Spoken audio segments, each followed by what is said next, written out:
This is BBC One, and now it's time for Play School with Chris Tranchell, Lionel Morton and Jane Hardy.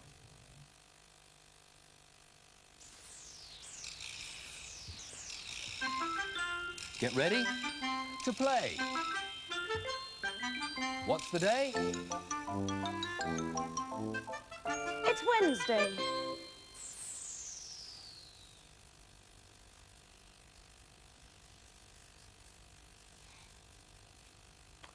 Hello.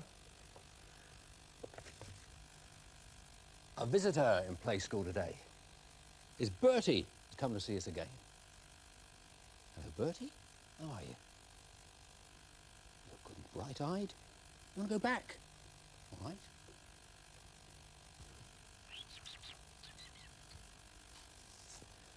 I've been doing a drawing of Bertie, and I've purposely left some bits out for a game.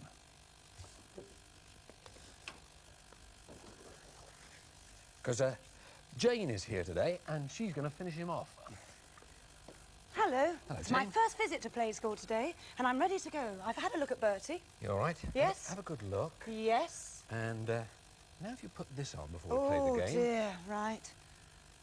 Oh, This, can't see a thing. So you can't see too clear, all right? Is that right? Yes, yes, that's fine. All right, now, so the hand doesn't know where the board is. Here we go. Now, I forgot to put the tail on, Oh, the Bertie. tail, right? I'll put the tail there.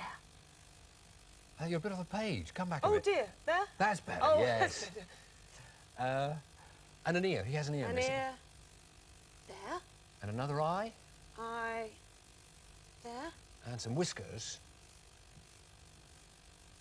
And a big back leg. Oh, a big back leg. Oh, And perhaps there. you could do a tree in the park. a tree in the park. There. And now just a fly on the end of Bertie's nose. Oh, the nose, I think, would be there. There. Okay. Have a look and Right. see. Oh, dear. Nearly off the page. I'll go and pin it up by Bertie. A different game this time. I'll draw a picture without looking at it, and without taking the pen off the paper.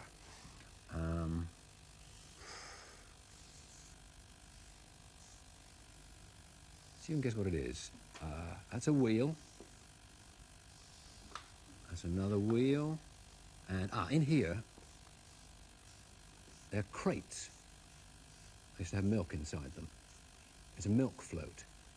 And a man in his cab should be about there, keeping the pen on the page as his arm going down to the wheel to steer the float with. Yes, there's a lamp on the front too, and there's the road underneath, and he can just be going past a lamppost. Okay. Yes. Lucky I told you what it was, wasn't it? Dum, dum. There. Third one. Oh.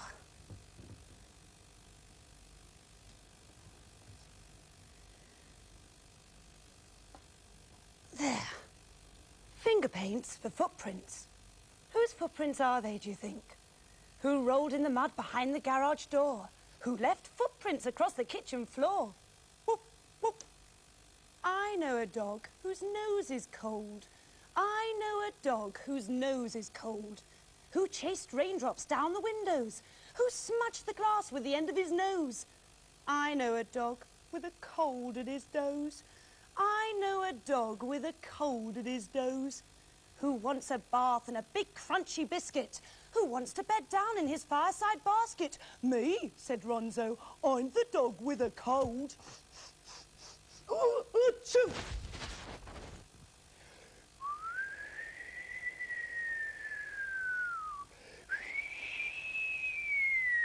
When the wind is in the east, 'tis neither fit for man nor beast. Bertie doesn't mind. Do you, Bertie? You'll be all right. He's got a wet nose. He's got a nice fur coat to keep him warm. I got my jumper to keep me warm. That's a clue for some animals you can see through the window. They need a good coat in the winter to keep the wind out, and so do the people who look after them. Have a look and see, through the arched window.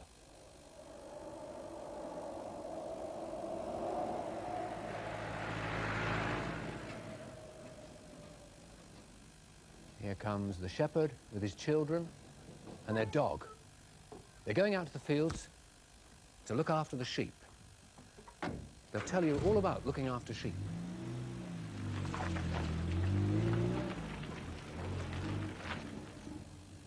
When the sheep are lambing up on the hill, it's quite a long drive. We have to go up to 500 foot and down the other side.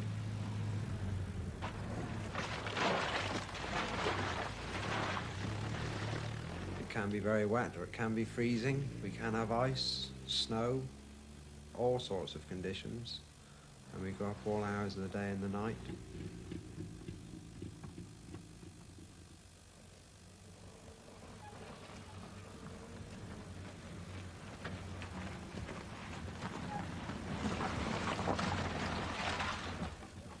When we go up after breakfast, the first thing we do is to let the sheep out that are about to lamb, and then we make sure that the ones that have lambed and are in their pens are all comfortable.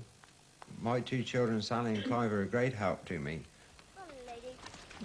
We went into the barn and we had to let the sheep that were going to lamb out into the field so as they could have the grass, because they have to sleep for 8 hours, eat for 8 hours and chew the cud for 8 hours. And they can't do that unless they've got grass.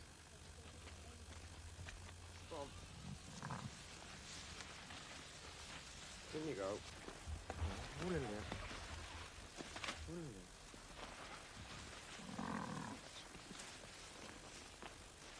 How are you then? You all right? There we are. Come on, dear. Want a bit more? Come on, then.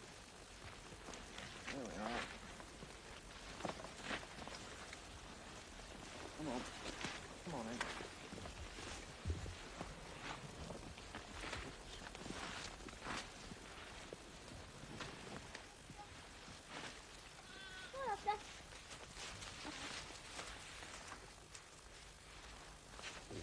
I like the lambing season especially because I can help Daddy with the lambs. I can feed the lambs when they have to be penned up because they haven't got a mother.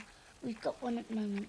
It's Oscar. It's about 3 weeks old and it's fed at about 7 o'clock, then at 10 o'clock, 1 o'clock, and then at tea time. I have to put my 2 fingers over the teat so as he doesn't pull it off.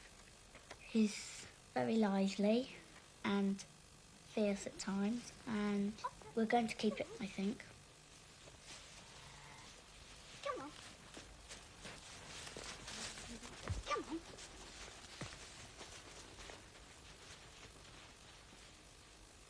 Come on, Oscar. Come on. Come on.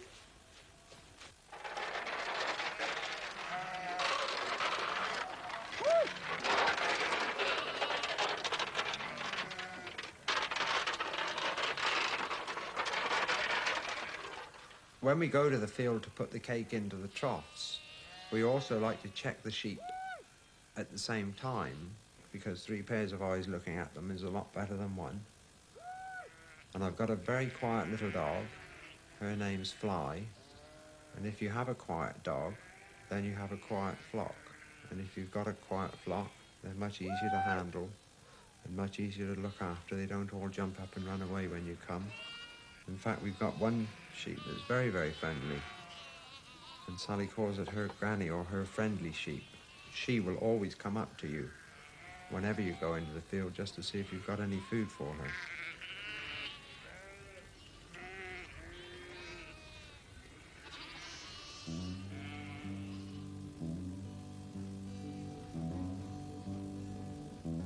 Hello. Charlie, Sparky, and Katoo, 3 feathered friends of me and you. Here in play school they sit, pruning feathers a bit, well, a cockatoo would, wouldn't it? Birds of a feather all together, Sparky and Katoo over there. Charlie's on here, she might chew my ear, well, a cockatoo would, wouldn't it? Cock-a-doodle-doodle toodaloo, cock-a-doodle-doodle toodalay, cock-a-doodle-doodle-doo, cock-a-doodle-doodle-ay. Well, a cockatoo would, wouldn't it? Charlie, Sparky, and Katoo, what do you think they're going to do? They might blink and stare, squawk or fly in the air. Well, a cockatoo would, wouldn't it? Cock-a-doodle-doodle toodaloo, cock-a-doodle-doodle toodalay, cock-a-doodle-doodle-doo, cock-a-doodle-doodle-ay. Well, a cockatoo would, wouldn't it? A cockatoo would, wouldn't it? 1, 2, 3. More cockatoos hidden in this tree here. See how many you can spot.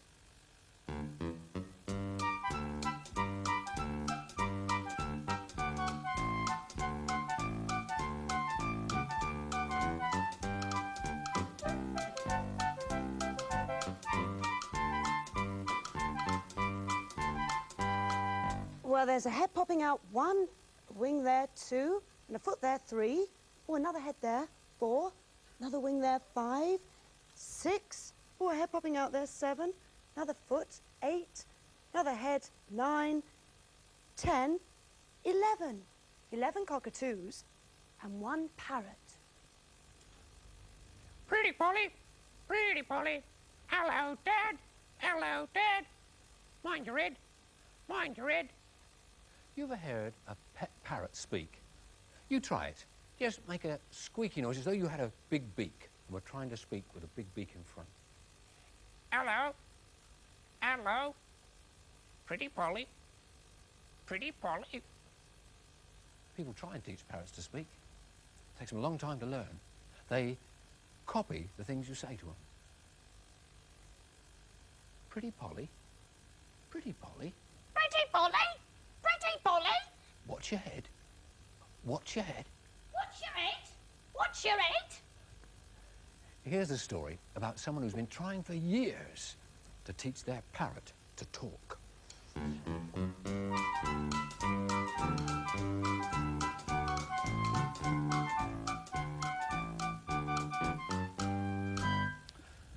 I got a parrot.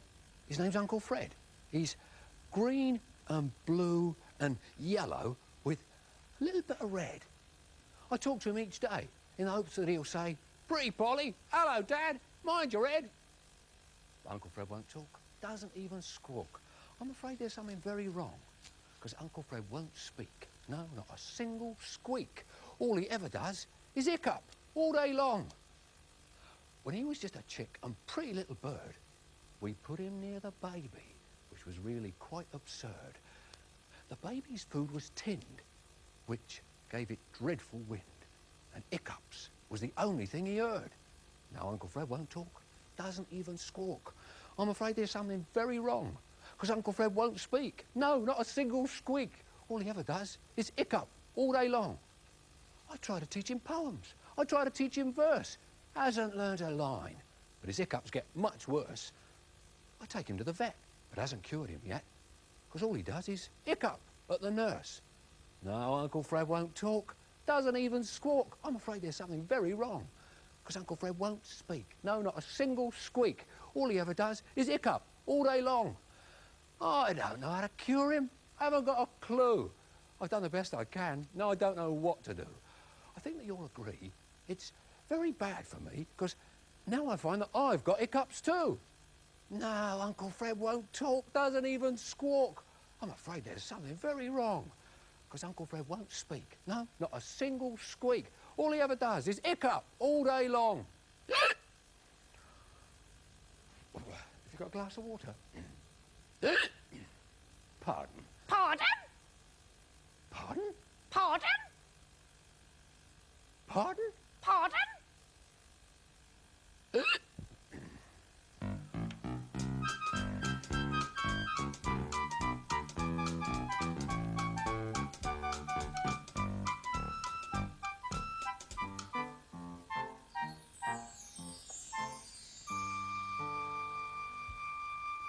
Someone in Jubilee Court's got a parrot. Do you remember who it was had a parrot? Mr. Clutterbuck. And he's covered the parrot cage for the night. Chiming midnight. All the lights are out.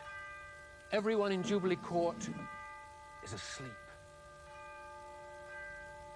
Up and down the staircase, in and out the door, visiting the Smith family on the second floor. The Patels are underneath them with Mr. Clutterbuck below. When they meet their neighbours, they stop and say, hello, or meow.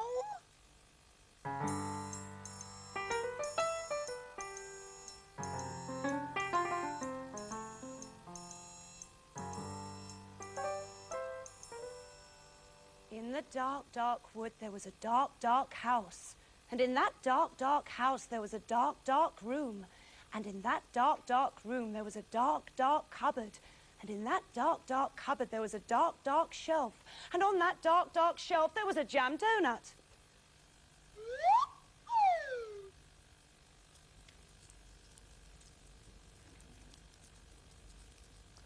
A sweet wrapper fish. Bloop, bloop, bloop, bloop, bloop, bloop, bloop. I'll make another one to keep him company.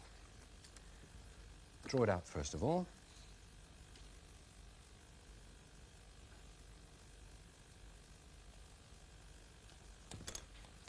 Then cut it out.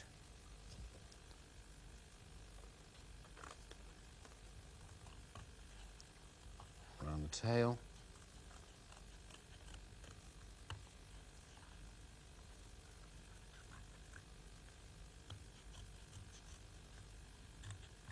Right round the front.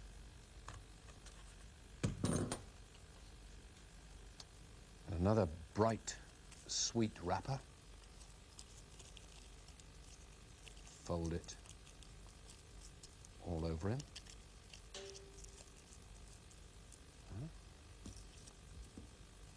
Got two of them now. Splish, bloop, bloop, bloop, bloop, bloop, bloop.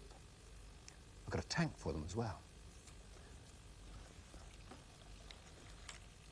This tank is cut out from a shoebox, nearly all cut away, just left the frame here.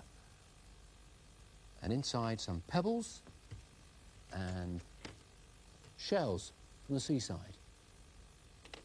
Strips of crepe paper to look like seaweed. If I stick my two fish onto thin strips of cardboard with a piece of tape, over you go.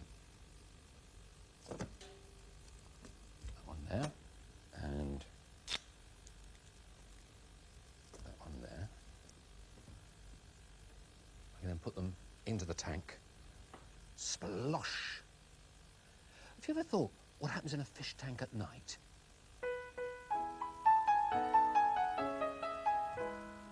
When you put the light off and toddle off to bed, you'd never think a pair of goldfish could have so much fun. Our guests are just arriving, now the party's just begun. But only fish know how to disco. Only fish can rock and roll. So don't be late, put on your disco skates. We're grooving at the Goldfish Bowl. Fish love soul music, imagine how it feels. Bop into the sound of the electric eels. All the little guppies only have one wish. They dream they were dancing with a superstar fish. But only fish know how to disco. Only fish can rock and roll. So don't be late, put on your disco skates. We're grooving at the Goldfish Bowl.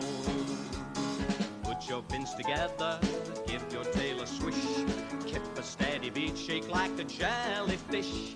Crabs come creeping sideways, they sometimes shake a leg to send and deliver by Adam and the ants' eggs. But only fish know how to disco. Only fish can rock and roll.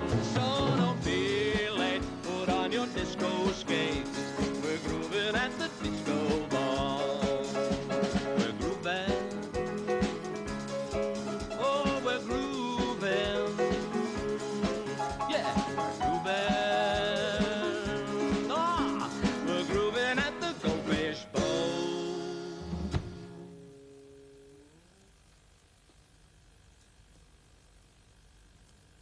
And when you came down in the morning, you learned nothing about it.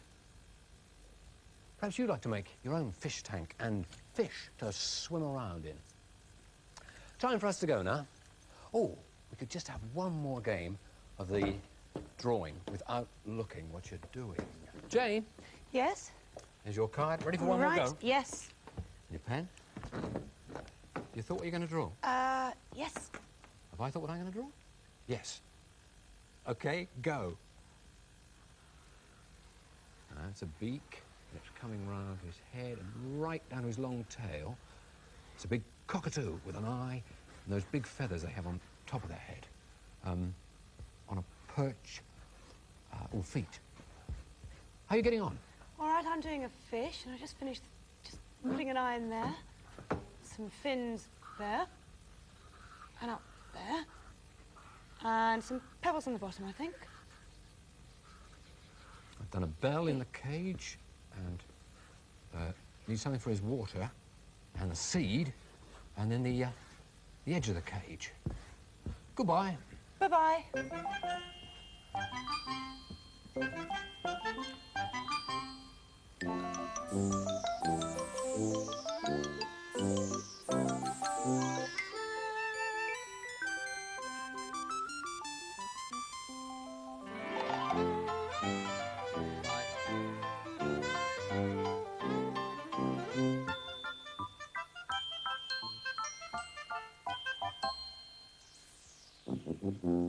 Mm-hmm.